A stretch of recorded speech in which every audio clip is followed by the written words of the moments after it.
আমরা যখন বন্যা দুর্গত এলাকায় ত্রাণ নিয়ে যাই তখন কি খুঁজে খুঁজে মুসলমান ঘর কোনগুলো ওগুলারে ত্রাণের প্যাকেট দিব এভাবে দেই?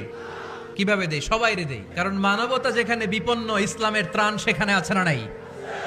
ইসলাম আমাদেরকে শিখিয়েছে মানুষকে মানুষ হিসেবে কনসিডার করো। আমরা হিন্দু ধর্মের প্রতিও শ্রদ্ধাশীল, কোন ধর্মকে নিয়ে আমরা কোনো কটূক্তি কখনো করি না, তবে চিন্তার জন্য মাঝে মাঝে কিছু যৌক্তিক কথা আমরা ছুড়ে দেই, ঠিক কিনা?